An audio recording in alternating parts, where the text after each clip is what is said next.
Bismillahirrahmanirrahim. Assalamualaikum warahmatullahi wabarakatuh dan selamat sejahtera semua. Jadi dalam video ini saya ingin merumuskan apa yang telah kita bincangkan berkenaan dengan fenomena pengembangan masa. Jadi senario ataupun situasi yang biasa diberikan untuk soalan berkenaan dengan pengembangan masa ni sama saja. Kita akan diberikan dua kerangka rujukan, katakan kerangka rujukan A dan kerangka rujukan B, dan kebiasaannya kedua-dua kerangka rujukan ni akan bergerak relatif satu sama lain. Dalam kes ni saya ambil contoh di mana A tu dia pegun, manakala B pula bergerak ke kanan pada kelajuan 80% kelajuan cahaya. Jadi ada dua kerangka rujukan. Bayangkan kerangka rujukan adalah bumi, kan, Earth.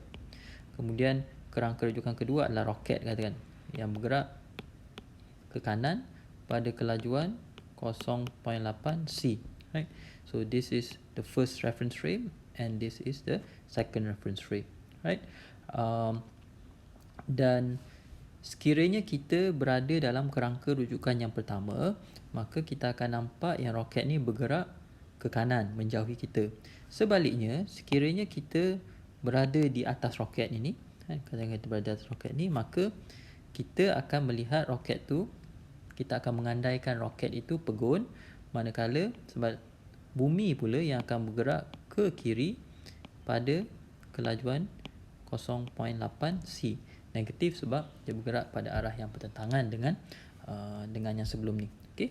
Jadi itu situasinya, right? Itu senario ni, dan kita kena fahamkan, right? Kita kena fahamkan ini dulu. Kita kena boleh bayangkan keadaan ini dulu sebelum kita boleh menjawab soalan, right? Sebab kalau lihat soalan-soalan untuk pengembangan masa ni, biasanya penerangannya tak panjang dan formula yang perlu digunakan pun tidak rumit. Cabarannya adalah untuk mengenal pasti maklumat yang diberikan dalam soalan tu merujuk kepada kerangka rujukan apa. Kerangka rujukan yang pegun ataupun yang bergerak. Okey. Jadi kita teruskan untuk ni.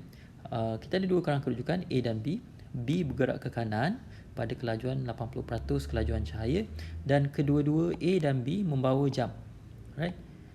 Ada jam dalam kerangka rujukan pertama dan juga ada jam dalam kerangka rujukan kedua. Jadi kita nak lihat bagaimana ukuran masa untuk kedua-dua rangka rujukan ni berbeza. Jadi kita mulakan dengan jam dalam kerangka rujukan pertama, kerangka rujukan A. Apabila orang dalam kerangka rujukan A itu sendiri melihat jamnya, maka mereka akan mendapati bahawa jamnya berdetik seperti normal. Tiada pengembangan masa berlaku. Kenapa? Sebab jam dia tidak bergerak relatif kepada dia, kan? Jam dia pegun relatif kepada dia.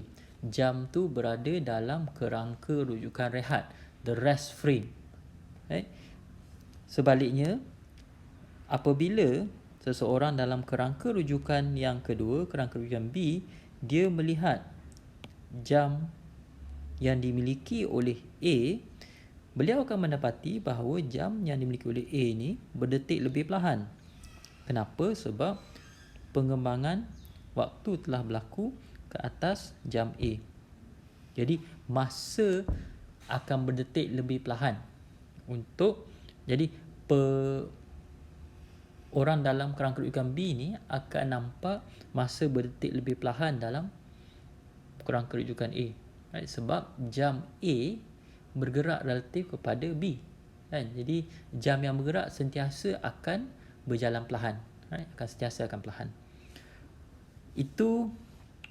Ini semua adalah berkenaan dengan jam A. Kalau jam B pula, jam dalam kerangka rujukan B, kalau orang dalam kerangka rujukan B sendiri melihat jamnya, maka sama seperti kes yang pertama ni, memandangkan orang B tidak bergerak relatif kepada jam dia ataupun jam B tak bergerak relatif pada B, maka dia akan mengukur masa mengalir seperti biasa. Tiada pengembangan masa berlaku. Sebaliknya, sekiranya pemerhati A memerhatikan jam B, right, memandangkan jam B bergerak relatif kepada pemerhati A, maka dia akan melihat bahawa jam B tu bergerak lebih perlahan kerana pengembangan masa telah berlaku. Right? Jadi sel yang telah saya warnakan dengan warna jingga ni, ini adalah keadaan ataupun situasi di mana pengembangan waktu tu berlaku. Right? Kalau korang tengok, pengembangan waktu tu sentiasa berlaku apabila seseorang dalam kerangka rujukan lain melihat jam yang kita miliki ataupun kita melihat jam yang ada dalam kerangka rujukan orang lain. Right? Misalnya dalam kes ni, right, jam tu dimiliki dalam kerangka rujukan A, tetapi ia dilihat oleh orang dalam kerangka rujukan B. Manakala untuk ni pula, right, jam itu dimiliki oleh kerangka rujukan B tetapi dilihat oleh seseorang dalam kerangka rujukan A. Jadi kita sentiasa melihat jam orang lain yang bergerak perlahan. Kenapa? Sebab jam orang lain tu yang bergerak relatif kepada kita. Kan jam kita tak bergerak relatif kepada kita. Jadi jam kita berdetik macam biasalah. Right? Jadi bila kita bercakap tentang fenomena pengembangan masa, agak berguna untuk kita menjadualkan maklumat-maklumat yang diberikan dalam soalan tu seperti ini, supaya kita dapat gambaran apa sebenarnya yang berlaku apabila ditinjau dari satu kerangka rujukan, kemudian ditinjau dari satu kerangka rujukan lain. Right? Dan biasanya bila kita dapat gambaran penuh tu, dia akan menjadikan kita lebih yakin dalam menjawab soalan berkenaan dengan pengembangan masa. Jadi itu saja. Sekian, terima kasih.